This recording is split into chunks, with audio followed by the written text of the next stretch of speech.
Olá pessoal, boa noite, boa tarde a todos. Dr. Tiago, sejam bem-vindos, turma. Olá, Natália, Cris, Luciara, Gabi. Boa tarde, gente. Boa tarde ou boa noite, né? Boa tarde ou boa noite nesse nosso agosto laranja, viu? Que bom estar aqui com vocês. Sejam muito bem-vindas. Olá, galera. Boa noite, boa tarde, turma. Menciona para mim, por favor, aí nos comentários de onde vocês de onde vocês estão falando. Estou falando aqui de Salvador, tá? Tá um tempo aqui pouco chuvoso, enfim, a temperatura aqui está melhor. Foi inverno frio para nós aqui em Salvador, na Bahia, né? Para o Brasil todo, né? Aqui muito chuvoso, em alguns lugares aí bastante seco, né? Mas, enfim, vamos seguindo com o nosso agosto laranja, né? Com muita programação. E hoje nós temos um tema muito importante para discutir, tá? Para debater. Deixa a turma estar entrando aí para a gente poder iniciar e fazer algumas colocações. Deixa eu acompanhar aqui com vocês boa tarde a todos. Guarulhos, Santa Luz, Paraíba, Pernambuco. Boa noite, gente. Que bom, né? A tecnologia nos dá essa possibilidade, tá? Eu sou neurologista, né? Para quem enfim, não me conhece, eu atuo aqui em Salvador como neurologia clínica, mas a minha formação foi pela Universidade de São Paulo, São Paulo mesmo, capital, tá? Hospital das Clínicas, doutorado por lá, neuroimunologia lá pelo Hospital das Clínicas também. Isso lá em 2008, 2007, 2005, 6, 7, 8, 2009, neuroimunologia e depois doutorado. Defendido lá em 2014, pessoal. E em 2016 eu voltei a São Paulo, né? Enfim, voltei a Salvador em 2012 e em 2016 eu voltei a São Paulo para fazer nutrologia, né? Tentar entender um pouquinho. Meu açúcar chegou a 102, 103, eu não lembro, 104, e aquilo me preocupou, né? Hoje eu tenho 44 anos, eu estava com 38, 39, não ia fazer 40 ainda, imaginem. Diabetes dos dois lados da família. E isso preocupa a gente, né? Falou, puxa vida, como é que eu vou estar mais na frente? Leandro, São Gonçalo, Rio de Janeiro, um abraço aí, Leandro, tá? Silvinha, Patos de Minas, vou acompanhando aqui, tá? Recife, Guabiruba, Goiânia. Oi, Fernanda, um abraço aí para vocês, tá, gente? Boa noite, Luane. Oi, Cíntia, um beijo grande, querida, no coração. Cíntia, não tenho palavras aí para descrever, parabéns, uma super mãe, né? Super guerreira. Rio de Janeiro, Rodrigo, um abraço, Rodrigo.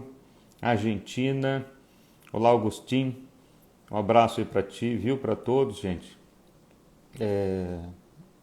Para nós vai ser um prazer poder estar aqui e compartilhar um pouco mais de conteúdo. Espero que esses 40, 50 minutinhos para a gente seja bem proveitoso. Eu vou tentar acompanhar aqui, deixa eu abrir só a outra máquina para poder, vou pedir para a Juliana poder me ajudar aqui com relação às perguntas, Ju, porque eu vou acompanhando o feed, passar o conteúdo e acompanhar tudo que é colocado aqui, né, para não perder nada, tá? Um abraço para todos vocês, gracias, Agustín, no hablo espanhol muy bien. Porém espero que tu me entenda bem, tá joia? Patrícia, olá Patrícia, boa noite, boa tarde, boa noite. Priscila Indaiatuba. Bom, turma, é isso, convidem os colegas, tá? Convidem os amigos, familiares. A gente vai falar sobre cognição e esclerose múltipla, né? Essa cognição que sem sombra de dúvidas, acho que o ponto mais importante. Andréia está falando aí do seu filho, né, Andréia?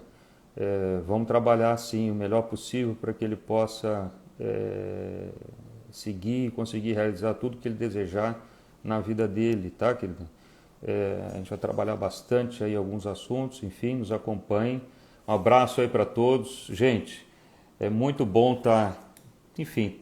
participar aqui. Parece que a gente está junto num salão.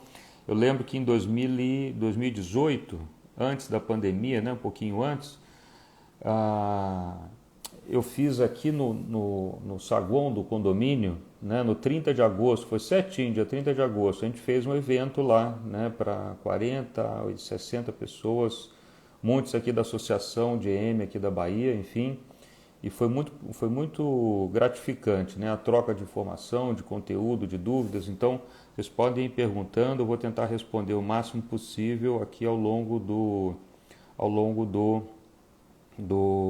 da nossa live, tá?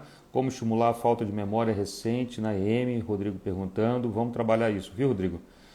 O tema, gente, ele é bem importante em função da sua prevalência, tá? Do fato de ser comum, né, relativamente comum, nós temos mensagens, enfim, avançamos bastante nos últimos 20, 30 anos, tá? Olá turma, Agostinho, dezembro de 2012, desde 2013, ok, se puder até trazer aqui em português, querido, viu? Eu te agradeço, tá? Boa noite, Verbeunes, boa noite.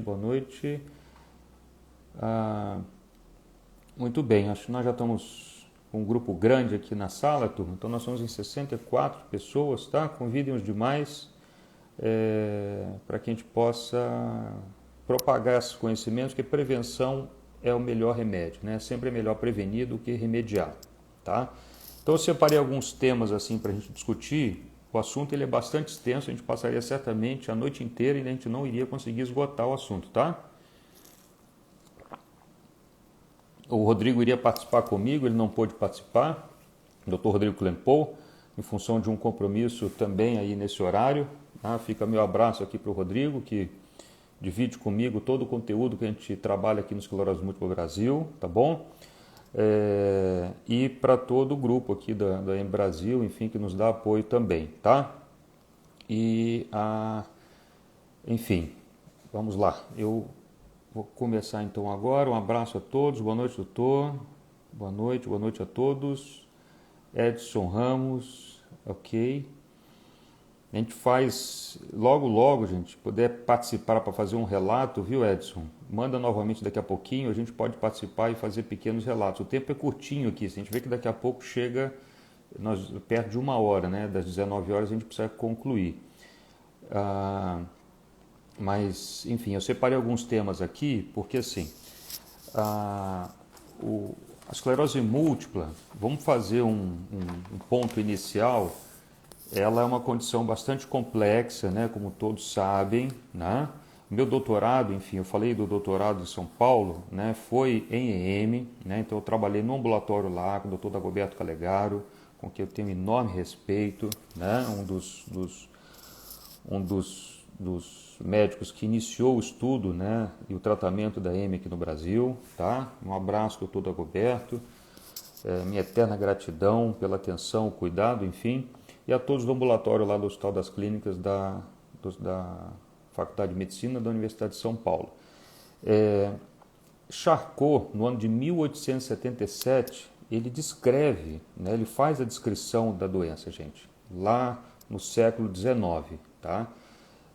Eu sou de 1977, eu tenho 44 anos, então 100 anos antes, Charcot estava descrevendo pacientes que ele vinha acompanhando lá na França, que ele cunhou então o termo da doença em si, né, como esclerose em placa, e foi ele quem, o neurologista, né, quem nós devemos muito, foi ele quem primeiramente conseguiu reunir uma série de informações clínicas que pudessem dizer isso aqui é uma situação específica, essa condição clínica é uma situação diferente que eu vou dar o nome de esclerose em placa. E ele consegue, então, definir isso por critérios, né, de tremor, de nistagmo, alteração dos olhos. Ele faz a descrição da doença. E ele faz também a descrição anatômica, enfim, também, quando ele analisou, estudou o aspecto das lesões e viu que tinham placas ali que ele sugeriu o nome de esclerose, por causa das cicatrizes em si que ele viu ao microscópio, né, daqueles pacientes que posteriormente vieram a falecer, mais tarde, idosos, enfim. E ele faz essa descrição e nos deixa essa informação toda, né, uma descrição. Imaginem vocês, para aquela época, em 1877, onde não tinha nem energia elétrica, né, a energia elétrica estava sendo implantada na Europa naquela época, imaginem, e ele descreve então pacientes que tinham queixas cognitivas. E os pacientes que Charcot avaliou, ele inclusive faz esse relato de uma lentificação do raciocínio, tá? Afetando um pouco a memória e a atenção.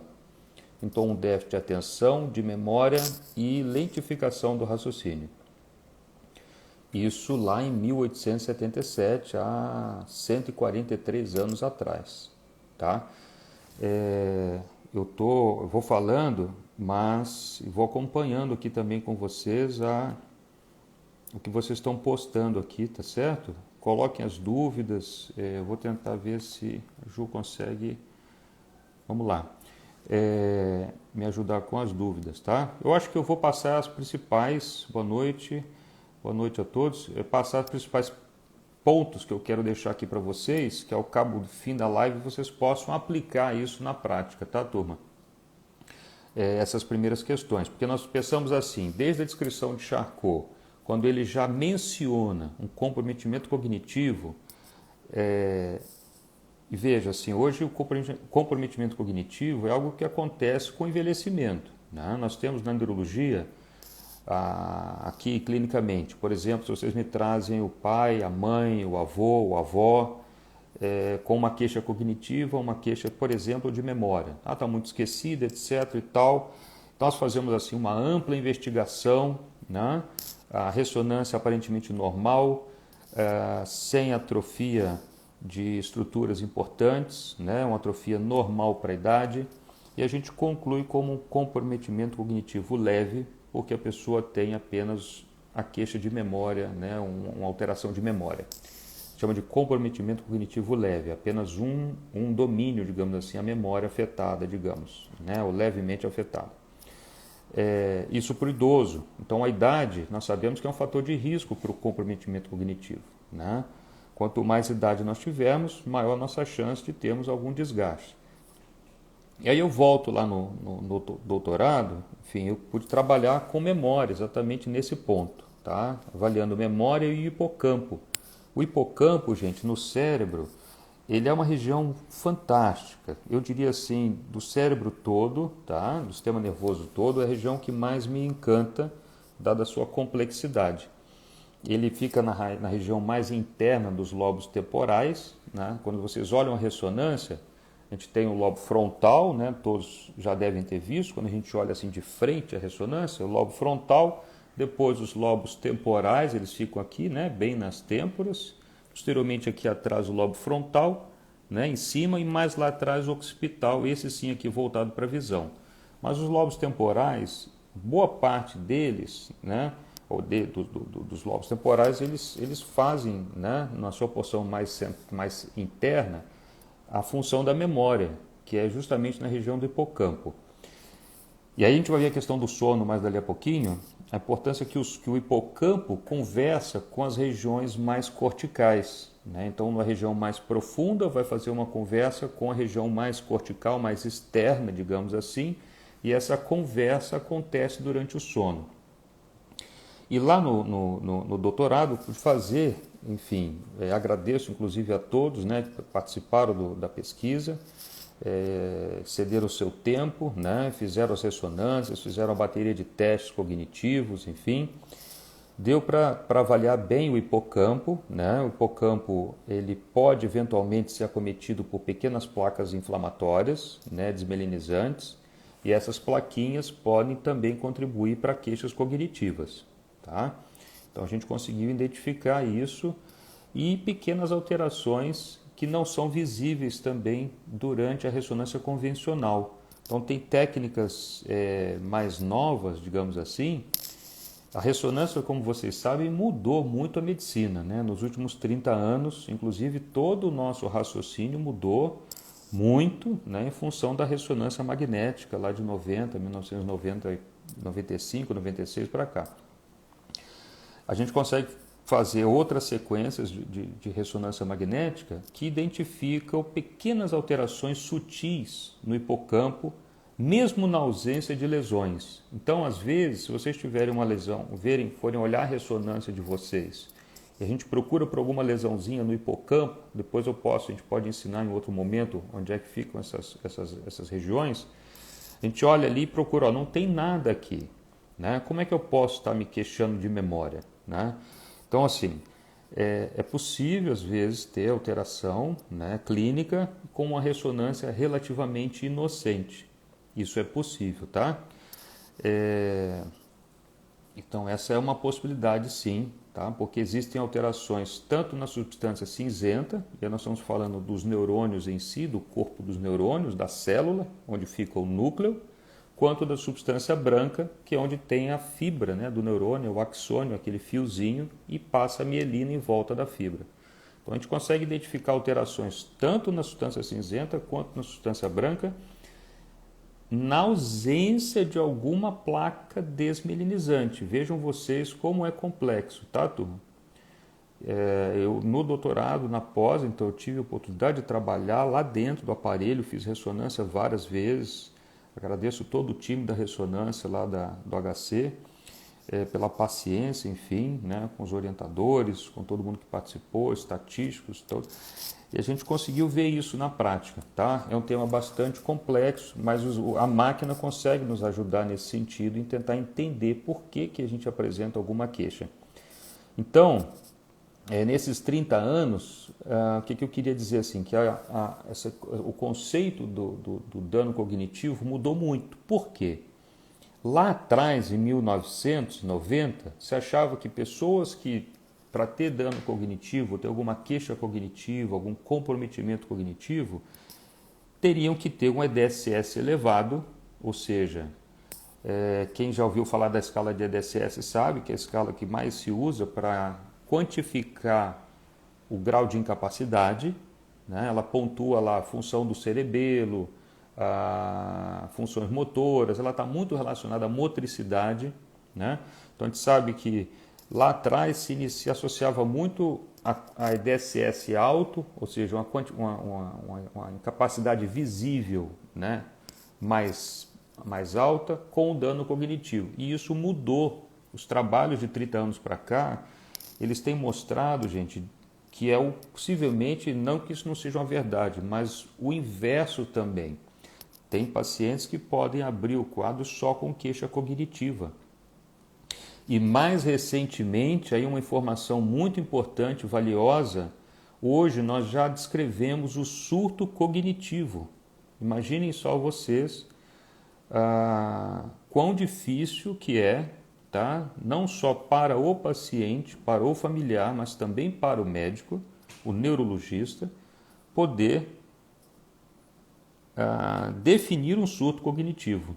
Eu que trabalho nessa área, trabalhei no meu doutorado com isso, com este tema, tá? Esse que vos fala aqui trabalhou 4 anos diretamente relacionado com esse assunto, então pude acompanhar toda a literatura, acompanho muito, né? Vejo isso na clínica.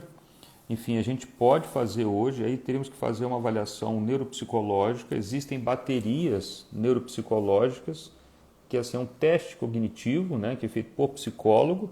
Não sei se nós temos algum psicólogo aqui na sala hoje. Deixa eu ver aqui as colocações. Reginaldo, doutor, dormência na região do tórax esquerdo.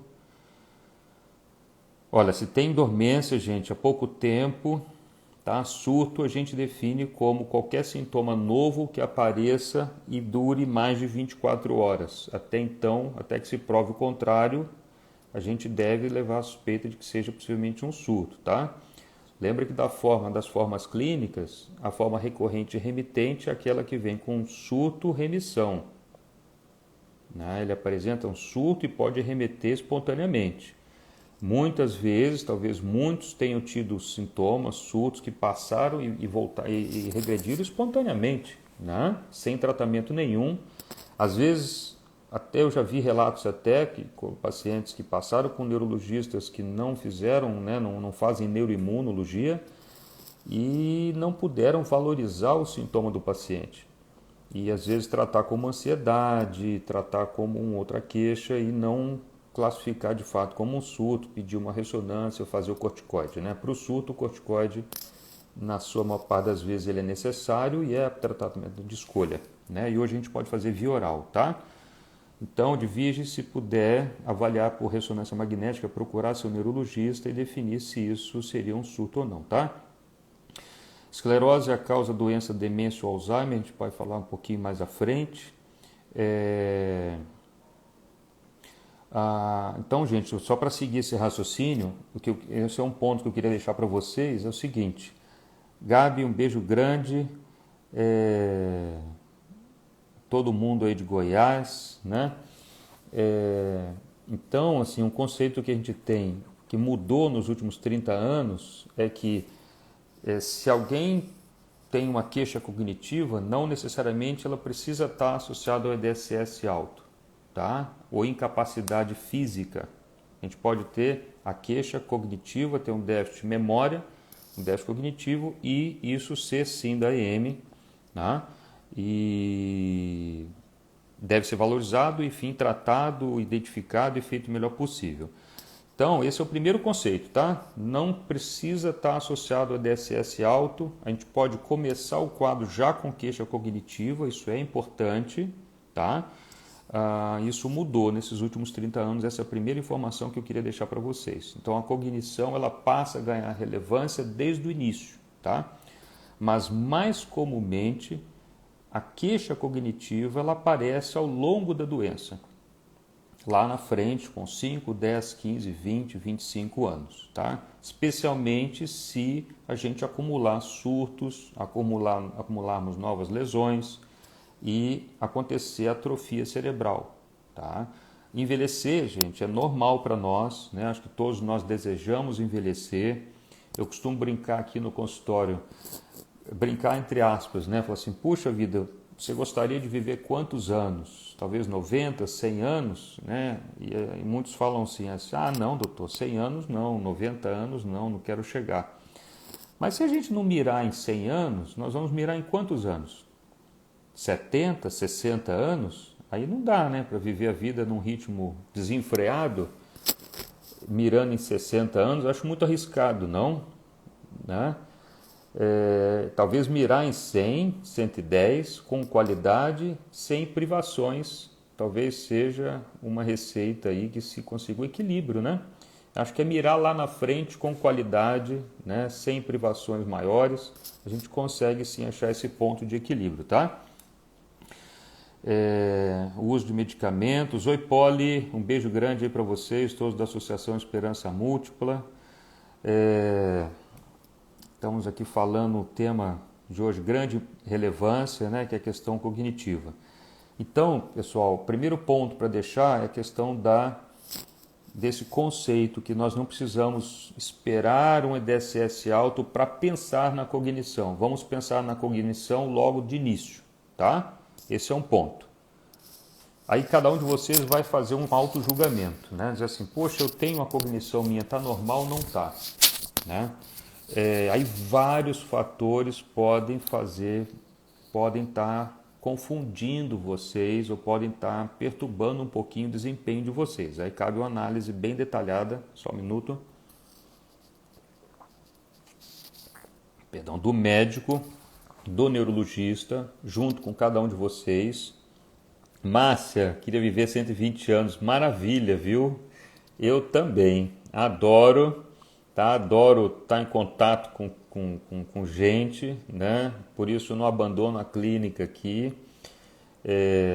Vamos mirar sim, acho que é possível. As novas gerações, tá? Os meninos, eu tenho 2 filhos, tá? O João vai fazer 10 anos, o Francisco com 5. Então essa geração nova, um beijo para os dois e para todas as crianças, todos os filhos de vocês, para todos vocês. As gerações que estão nascendo agora possivelmente vivam 120 anos, tá? A expectativa de vida está aumentando e se a gente conseguir implementar tudo que existe já à nossa disposição em termos de ciência, tá? Colocar na prática, talvez a gente consiga sim esses 120 anos ou mais até, né? Com qualidade, ok? Então esse é um primeiro ponto, gente. Vamos pensar na cognição desde o início, tá?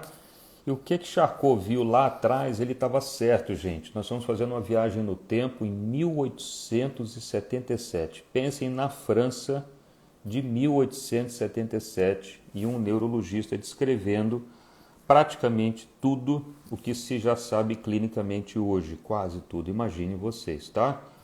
A capacidade desse ser iluminado que foi Charcot.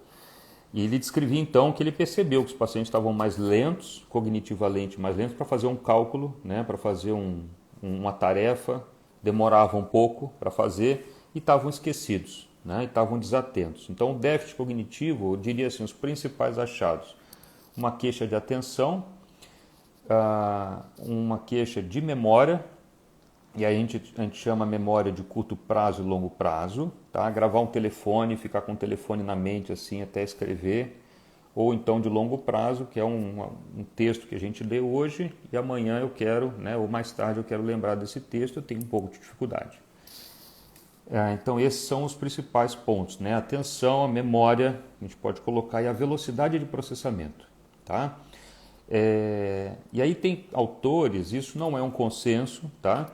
Mas tem autores que classificam, tentam classificar, se a gente for pensar de uma forma assim pragmática, né, objetiva, e a gente tem que ser objetivo muitas vezes. Por exemplo, eu acho que vale a pena uma classificação nesse sentido, se o paciente apresenta cognição normal para a idade, então não tem alteração cognitiva, ok? Se apresenta déficit de memória, o déficit de velocidade de processamento de informações ou um déficit combinado de memória e de velocidade de processamento de informações. Então vamos pensar em quatro grupos, vamos pensar assim, tá, pessoal? Cognitivamente normal, só memória, só velocidade de processamento ou a combinação de velocidade de processamento mais memória alterada. Então a gente pode pensar nesses 4 grupos assim. E aí vocês podem pensar, poxa, será que eu dou com a minha velocidade de processamento? Como é isso? É a velocidade com que a gente faz realmente as operações. Aí tem testes que a gente pode aplicar, e são psicólogos que aplicam, tá? Por exemplo, um teste que se chama de Symbol Digit Modality Test. Ele tem figuras e tem números, aí aparece a figura e você tem que colocar o número, né? Ou o inverso, aparece o número e você tem que colocar a figura que ele está associado e você cronometra o tempo. Quanto tempo uma pessoa demora para fazer aquele teste? É um teste bem rapidinho, dá para fazer. A bateria é composta basicamente por 3 testes, então tem esse que avalia a velocidade de processamento e os outros 2 que avaliam memória, tanto verbal quanto espacial, já nos dá uma boa ideia, né, da performance cognitiva, tá bom? Na prática, a gente pode implementar isso. O ideal é que até que a gente consiga implementar isso numa rotina. Confesso para todo mundo que eu acompanho aqui, a gente às vezes não consegue fazer, né, todo ano, mas dá para fazer, tá? Não fica tão caro assim, porque são testes ainda pode marcar para o serviço público, mas também na rede privada particular.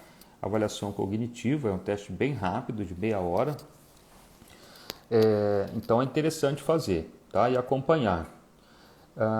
E aí eu queria colocar o outro ponto, né? Feito essa questão, primeiro a gente definiu que existe alguma alteração na cognição que não está dentro do normal, dentro do ideal, né? E assim, os trabalhos, eu gosto sempre de passar para vocês como a gente médico interpreta, né? Às vezes as nossas angústias também, as nossas dificuldades, tá joia? Então, por exemplo, existe uma discussão grande na literatura de como classificar o déficit cognitivo? O que a gente utiliza, né, de testes? Quantos testes são necessários para a gente dizer que alguém tem um comprometimento cognitivo? Um teste alterado? 2 testes alterados? 3 testes alterados? Tá? Deixa eu ver na mensagem de vocês aqui. Uso de medicação, latirame, 2018, dormência. Tentem mencionar assim, em relação à questão de dano cognitivo, gente, de queixa cognitivo. Reginaldo, aí 1000 anos. Poxa vida, vida é uma delícia, que maravilha, meu amigo. Que bom, viu? Sensacional, tá? Pra gente viver da melhor forma possível. Márcia, muito bacana.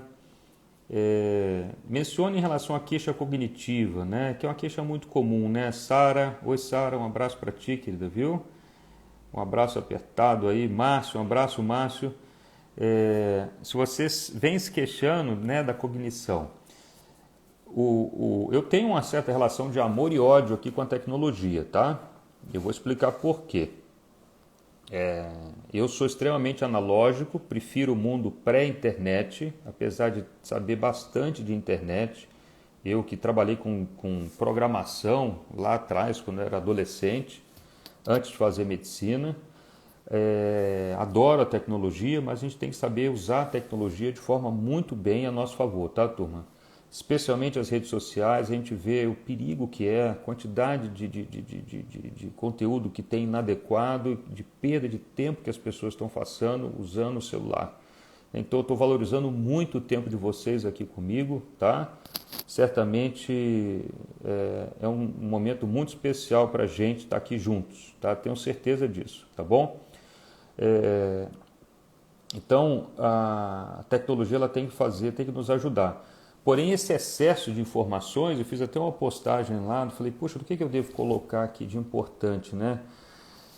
O quanto mais fator distrator, mais o nosso foco, mais a nossa atenção ela é exigida, tá? E hoje, todos os canais digitais estão exigindo demais da gente, nossa atenção, então tá aí para distrair a gente, né? A toda hora, seja por propaganda, apito no celular, como é que chama esses que aparecem na tela ali, como é que chama, que a gente tem que desativar os alertas, né, as mensagens, não é isso? Então a gente tem que desativar todos esses avisos, gente, no celular, desativem tudo, porque isso tira o foco de vocês, tá? E para tirar o foco é muito fácil, a gente tem que colocar o celular no modo avião e ler, né? Para aprender algo. Nós temos uma dificuldade, isso é global, isso é pandêmico também, né? Uma pandemia de desatenção. Não sei se dá para a gente traçar esse termo, né? Mas a gente está pandemicamente também, não só pela Covid, também desatento nesse sentido, porque tem múltiplos canais e tudo quer tirar nossa atenção. Então o Charcot já estava lá atrás certo, né? A respeito disso, na questão da atenção. E vejam hoje que foco é a palavra do momento, né? A gente tem que estar focado, muito focado para implementar uma jornada, digamos, uma tarefa, uma conquista, né? Para alcançar uma competência, para a gente ler um livro, né? Começar e ler o livro até o final, não é verdade? Ou seja, a gente precisa estar muito atentos nisso, desligar os outros canais e focar no que a gente está fazendo. Especialmente em função da EM, que pode sim alterar um pouquinho a atenção. Tá? E se a gente não tem atenção, a gente não tem a capacidade de memorização. Porque eu só memorizo aquilo que primeiro passou pelo, que fez parte, que chamou a minha atenção. Se não chamou a atenção, a gente não memoriza bem. Tá? Então esse é um segundo ponto. E aí, eu queria colocar uma informação em relação às fases, né, aos quadros clínicos da EM. Então, a alteração cognitiva, só um resumo do resumo, tá? Nós vamos trabalhar, até aproveito para falar com vocês aqui, nós estamos iniciando uma atividade diferente, que é uma atividade de imersão, tá? Que é a Imersão Esclerose Múltipla Brasil, com turmas pequenas, vão ser turmas sempre de 30, no máximo 30 pessoas, com horários pré-definidos em que a gente pode trabalhar vários conteúdos e um dos temas que a gente vai trabalhar nas imersões é a questão cognitiva na prevenção, no diagnóstico e no tratamento, tá? Tem link na bio para fazer inscrição, tudo direitinho, tá? Eu vou falar com vocês mais na frente um pouquinho como até vai funcionar a imersão, para quem tiver dúvida, enfim, coloca que a gente tenta explicar, tá? Mas é porque esse tema é muito importante, gente, tá? E fica a mensagem aqui de imediato para vocês, assim, o dano cognitivo, o comprometimento cognitivo, ele pode acontecer em todas as fases da EM, tá? Tanto na síndrome radiológica isolada, tá? Quem já ouviu falar de síndrome radiológica isolada? Olha que tema, que nome, não sei, estranho, né? Para nós já sou estranho, imagino para vocês. Vanessa Monteiro, boa noite. Anamil, Teca, boa noite. Atenção à memória. Ok.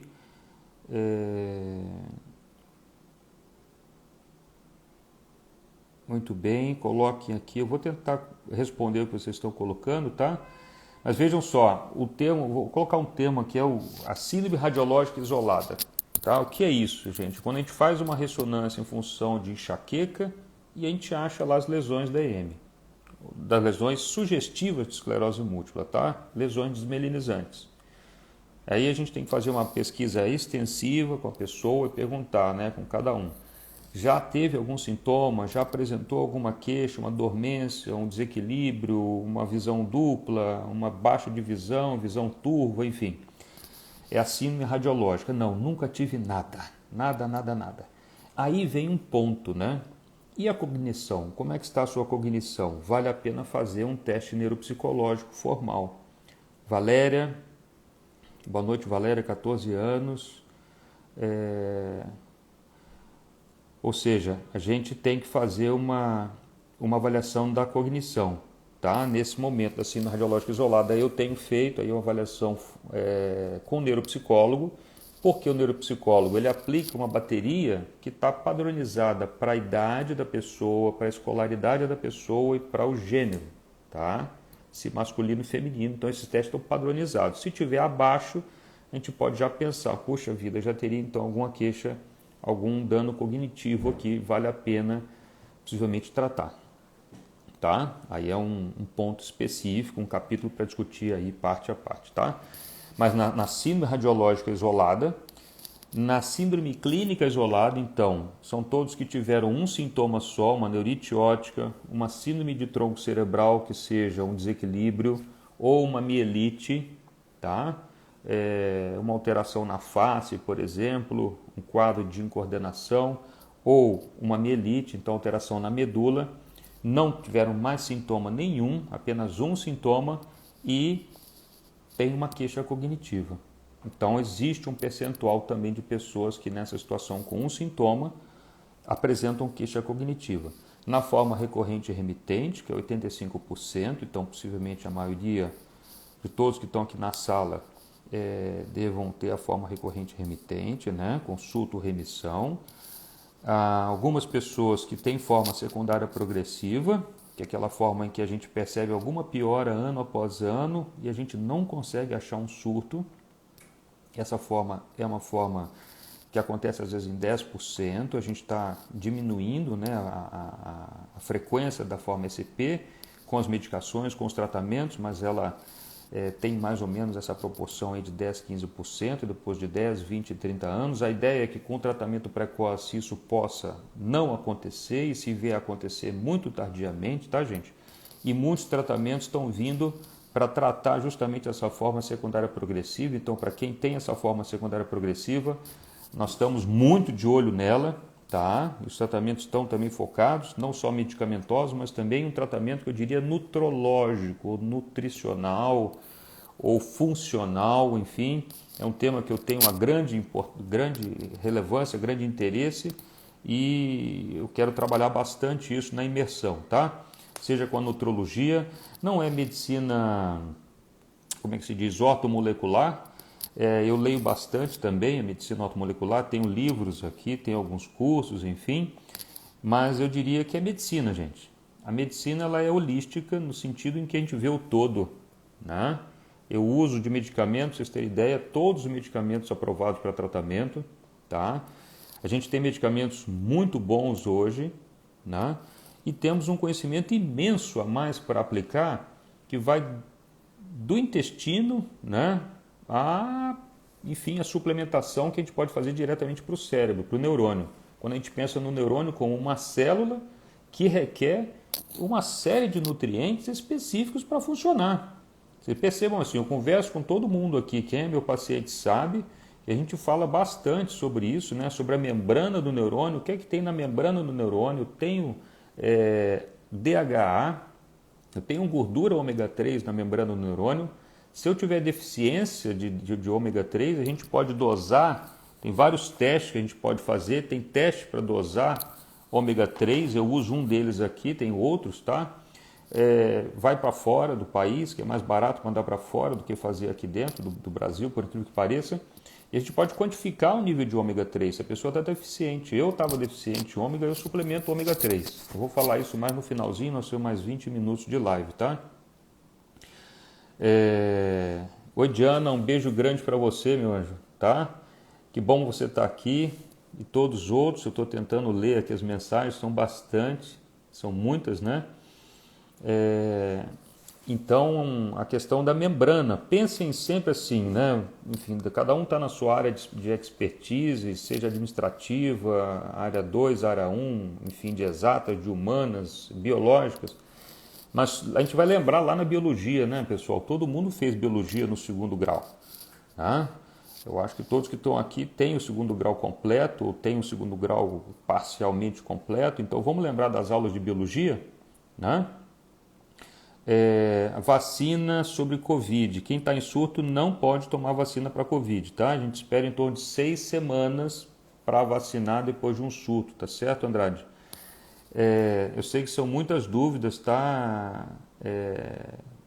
Gabriel, Luna, Gabi, são bastante, são muitas dúvidas, vocês podem mandar. Gente, o link da imersão está aberto no link da bio, tá? Quem tiver a oportunidade, puder fazer a imersão agora, eu sei que assim, conciliar tempo é difícil, né? Numa jornada de todos. Nós estamos no agosto laranja, nós achamos por bem iniciar agora, em agosto. Medicina holística, ciência, espiritualidade, caminho juntas, demais, legal. Estou completamente de acordo. Vitamina D tem papel no tratamento? Tem papel no tratamento, sim, vitamina D. Eu uso muito, sou o maior fã do Brasil, tá, da vitamina D. Foco de estudo meu desde 2008. Nós estamos em 2021, são 15 anos quase lá, ou 16, 14 anos de vitamina D, tá? Vocês têm várias solicitações aqui para participar do vídeo, gente. Eu não sei se a gente pode destoar um pouquinho, sair. Eu queria chamar todos aqui, tá? Mas eu queria colocar alguns pontos a mais aqui para falar com vocês. A gente pode fazer um vídeo no finalzinho. Tem alguns pontos importantes que eu queria passar para vocês, tá? Então, todas as fases a gente pode perceber o dano cognitivo, a gente tem que identificar. E aí o propósito da live é como prevenir, né? Que eu quero colocar algumas mensagens para vocês. Então, assim, o comprometimento cognitivo, a gente define ele quando tem 2 testes alterados, tá certo? 2 testes que se mostram bastante alterados. Então, num ponto ali, digamos assim, num ponto de uma pontuação mais baixa possível, a gente acaba classificando para ser mais específico, tá? Então, varia de 40% até 70% das vezes, vejam vocês, vai depender do estudo, do centro, se é no Brasil, se é no exterior, se é Europa, Estados Unidos, e da população que está sendo avaliada, né, dos voluntários que participaram da pesquisa, de 40% a 70%. Tá? E aí eu queria falar de fatores de risco para o comprometimento cognitivo. E aí a gente depois pode pensar em estratégias para evitá-los, ok? Então, o primeiro fator de risco que eu queria citar é a idade. Quanto mais velho for o paciente, quanto maior a nossa idade, quanto mais idade nós tivermos, maior a chance de termos algum comprometimento cognitivo, tá? Eu fico super feliz aqui, eu dou super parabéns quando eu vejo uma tomografia bonita, né, de um idoso, né, que está ali bem cheinha, com bastante neurônio, com muita substância branca, né, com atrofia normal para a idade ou sem atrofia. Né? Eu vejo, puxa vida, 75 anos com uma ressonância de 40. Parabéns, tá? Nós temos neurônios aqui para mais de 100 anos. Eu lembro quem falou aqui foi a Márcia. Márcia, 120 anos. Quem falou 1000 anos, né? 1000 anos é sensacional. Mas 120, se a gente for bastante realista assim, para a gente chegar em 120, a gente tem que ter neurônio para isso, gente. E o neurônio é uma célula que nasce com a gente. Vocês sabem que tem neurogênese, nós temos a produção de neurônios em poucas regiões no cérebro, em 3 regiões. E uma das regiões é justamente o hipocampo, lá no giro denteado do hipocampo. O hipocampo que tem uma forma de cavalo marinho. É uma região muito sensível, são neurônios muito sensíveis, tá? O estresse, o cortisol prejudica muito o neurônio hipocampal. Então o hipocampo ele é uma região muito delicada, a gente precisa tratar o nosso hipocampo com muito carinho, tá? Aliás, nossas células como um todo, né? Nosso organismo, enfim, mas o hipocampo é ele que nos permite a memória.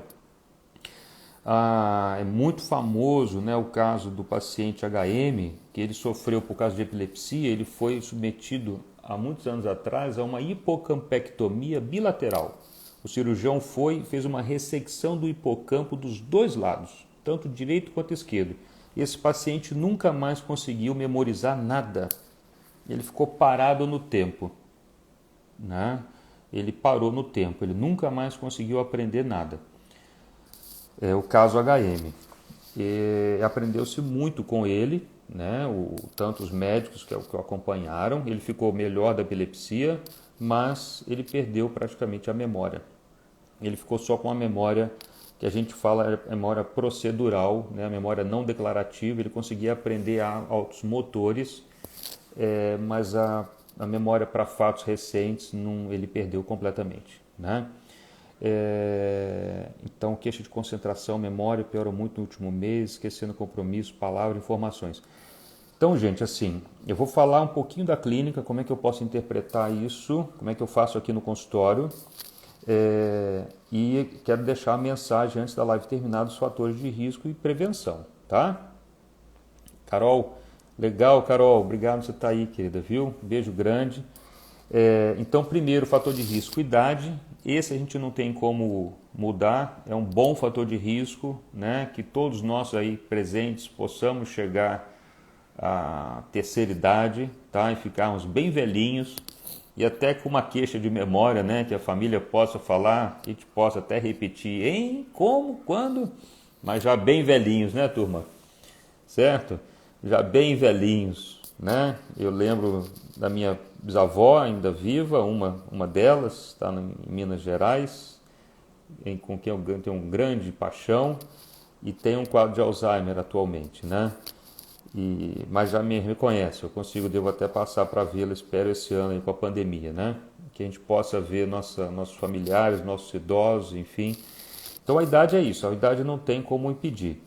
Mas tem um ponto aqui que é a questão da EM infantil, tá? A EM infantil, ela é um ponto muito importante. Então, as crianças, né, todas as crianças e adolescentes que desenvolveram um processo mielinizante, que a gente conseguiu concluir como esclerose múltipla, a gente tem que avaliar muito o intestino, gente. A desbiose é um ponto central hoje, talvez na causa. Eu acredito muito nessa etiologia de fora para dentro. Então, essa célula inflamatória, ela vem lá, possivelmente em parte, ou passa pela estimulação da desbiose do intestino, tá?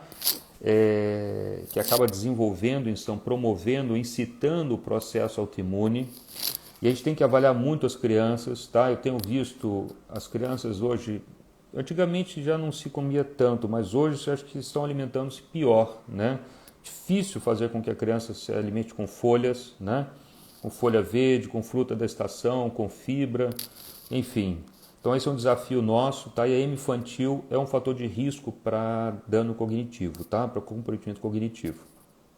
Por causa da idade, começar a esclerose múltipla precocemente pode impactar no desenvolvimento do cérebro e apresentar o déficit cognitivo, tá? Então requer uma atenção importante, né? O Max falou de Oi, Vanessa, tudo jóia? De inflamação, exatamente, isso pode prejudicar. A importância da dieta anti-inflamatória, enfim. Esses temas todos a gente vai discutir, pessoal, na imersão, tá? Tá aí no link da bio do Esclerose Múltipla Brasil, que começa na semana que vem. Tem algumas vagas ainda para inscrição. Vai ser certamente uma oportunidade muito boa e um prazer para nós poder tirar todas as dúvidas de vocês, né, nos encontros. Tá? Vão ser 10 encontros que a gente vai poder discutir esses assuntos que estão listados lá, desde nutrição, avaliação cognitiva, suplemento, né? Como é que nós podemos economizar, porque suplemento hoje é muito caro e a gente despende muito de suplemento, né? Então dá para economizar escolhendo suplementos bons, né? E a preços mais em conta, quais são os essenciais, ok? E também na dieta, né? Buscar alimentos que sejam mais baratos e façam melhor, né, por nós. Um outro ponto que eu queria chamar a atenção de vocês, gente, fator de risco, homem com testosterona baixa, tá? Homens podem ter evolução mais grave da esclerose múltipla, especialmente se iniciada após os 40 anos de idade, e é um tema controverso, tá? Vale a pena avaliar a testosterona e aí julgar se há espaço para uma suplementação ou não. Enfim, é um tema controverso, mas a questão da testosterona está em aberto ainda, isso no caso dos homens, tá? Homens têm uma doença mais ativa, então a gente precisa tratar melhor os homens. Não que a gente não deva tratar também as mulheres, por favor, tá, damas? Os medicamentos, eu vou falar deles mais à frente no finalzinho, nós estamos caminhando para o final. Eu vou só citar, pessoal, os outros fatores de risco, ok? E traçar algumas palavras adicionais, tá bom? Hormônio GH, um tema delicado, a gente tem que discutir ponto a ponto, tá, Priscila? Doença de Crohn, esclerose múltipla, lembra muito célula TH17, o mesmo mecanismo autoimune, porém com alvos diferentes, tá certo? No caso da EM, a mielina. O curso da doença, então, se secundária progressiva ou primária progressiva, é um fator de risco, tá? A gente tem que estar atento, tentar impedir, né? Sempre que possível que a gente evolua com formas progressivas, tá certo? O tempo de doença, quanto maior, maior a chance do comprometimento cognitivo, quanto mais precoce a doença se iniciar. E aí eu notei aqui, pessoal, uns temas que a gente vai trabalhar na imersão. Eu queria trabalhar aqui na live, não sei nem se a gente consegue fazer talvez mais lives a respeito. Mas depressão e ansiedade são dois pontos importantes que podem comprometer o nosso quadro, o nosso desempenho cognitivo. Não ser da EM, a gente sabe que tem um brincamento muito grande entre depressão e esclerose múltipla, a prevalência, a frequência é maior. A depressão em si ela vai diminuir a velocidade de processamento, vai impactar na memória, na atenção, enfim. A ansiedade diminui também a nossa velocidade de processamento e nós estamos muito ansiosos, então vale muito a pena, né? Hoje eu estou olhando aqui para uma caixa de um probiótico, nós temos probióticos que diminuem a ansiedade, tá? Pensem vocês, um lactobacillus e o bifidobactéria que diminuem a ansiedade, atuando no intestino, modulando o intestino. Então isso é muito legal, essa evolução recente veio para ficar, tá? A fadiga, ela não é um fator de risco importante, a fadiga é uma queixa muito importante, a gente vai trabalhar a fadiga, mas a fadiga não impacta, né? São situações diferentes, ok? Fadiga e comprometimento cognitivo. E dos fatores ambientais que eu queria deixar de mensagem aqui antes da live terminar, o cigarro, pelo amor de Deus, tá? Por favor, evitem o cigarro, mesmo o tabagismo passivo. O uso de cannabis fumada, por favor, tá? Como droga, enfim, né? Ilícita. A cannabis em si, ela prejudica muito a cognição, muito diferente do cannabis medicinal, que são níveis séricos 60 vezes menores do que a droga fumada, né, a planta fumada, o fumo em si. Os níveis no sangue são muito baixos no nível medicinal e a gente consegue titular a miligramagem muito especificamente para ajudar na espasticidade e na dor. É um tema também que a gente vai trabalhar aí na imersão. O álcool pesado, né, o consumo de álcool, né, o etilismo diário em si, ele é um fator de risco. Distúrbios do sono, Então eu já falei lá atrás no início, né, a questão do sono. A gente sabe que é durante o sono que o hipocampo vai conversar com o córtex cerebral e vai falar para ele: córtex, grava essas informações para mim, por favor. Aí o córtex fala: obrigado, hipocampo, vou fazer aqui o possível para gravar. Então a gente precisa dormir bem. A gente vai trabalhar também essa questão do sono e vocês busquem, por favor, por maneiras de a gente trabalhar a questão do sono, tá? E aí o sono é um fator, seria uma live só para sono, não é isso?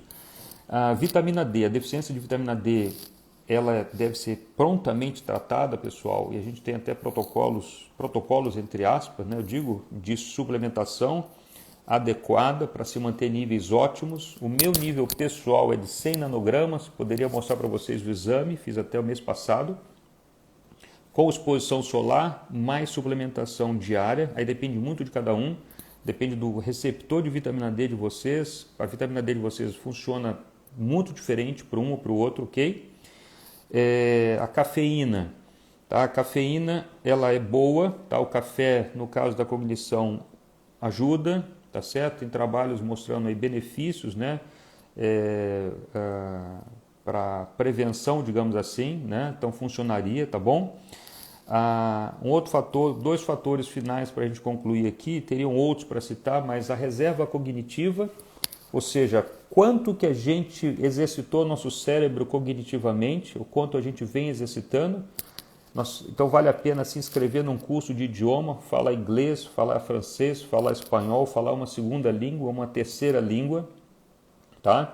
Participar de xadrez, estimular o cérebro, tá? Então vale muito a pena, não somente atividades passivas, né, de assistir, curtir, enfim, mas ativamente participar, então aprender algo novo. E atividade física, né? Atividade física, ela é despontando, enfim, um outro pilar da saúde. Nós vamos também abordar esse tema na imersão com a Érica Pedreira, né? A Érica, não sei se a Érica está aqui, não vindo a Érica. Oi, Neto, você que é o cara, viu? Nossa, que bacana, Neto. Um abraço para você aí, viu? Grande Neto, nosso ultramaratonista, enfim. Recentemente eu tive aqui numa consulta muito prazerosa com um paciente que vai fazer o Ironman, gente, tá? Que é uma prova super difícil para quem sabe o Ironman, tá? E foi a discussão se poderia ou não poderia fazer. Eu falei, vamos fazer Ironman, faça e eu quero ir junto. Eu não consigo hoje, não estou preparado, não tenho reserva para fazer. Mas, gente, acho que é isso que eu tinha para colocar para vocês. A gente falou em fatores de risco que são inerentes, né? Que é a idade, o sexo, enfim. Minhas anotações, hein? O tempo de doença, o curso da doença, tá certo? São fatores de risco. As comorbidades, eu não tive tempo de falar, mas hipertensão, diabetes, hipotireoidismo, né? O distúrbio de tireoide, então a tireoide é importante, são fatores de risco, né?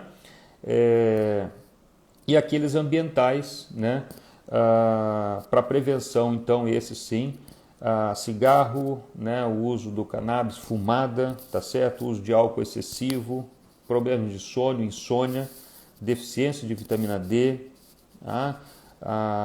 e fatores protetores aí a cafeína, né, a nossa reserva cognitiva e atividade física, tá? Então o sedentarismo é um fator de risco, vamos nos exercitar, tá, turma? Então é isso, eu acho que foi muito bom, valeu, acho que pelo tempo aqui tem um minutinho restante, eu devo apenas agradecer. Para se inscrever na inscrição, tem o link aí na bio, tá concluído, vocês podem acessar o link, tem acho que algumas vagas ainda para a gente vai começar na semana que vem, dia 23, às 8 da noite, então vai ser um prazer imenso poder estar com vocês, fazer um time fechado, enfim, para tirar todas essas dúvidas com um time de especialistas aí, tá? Fiquem com Deus, pessoal. Foi muito bom. Espero ter ajudado. E nós nos vemos aí em próximos eventos. Tá bom? Um abraço para vocês. Fátima, um beijo grande, querida, tá? Você que já está aí na imersão. Vamos lá, vamos aprofundar o conhecimento, pessoal. Tá? E prevenir o dano cognitivo. Muita saúde, tá? Um beijo grande no coração. Polly, um beijo grande para vocês, tá? Esse Brasil imenso. Pessoal, consciência e conhecimento, tá? Um abração, pessoal. Fiquem com Deus aí, tá? Tchau, tchau. Boa noite. Valeu demais, viu? Beijo grande. Beijo, Diana. Um abraço, pessoal. Boa noite. Fique com Deus aí.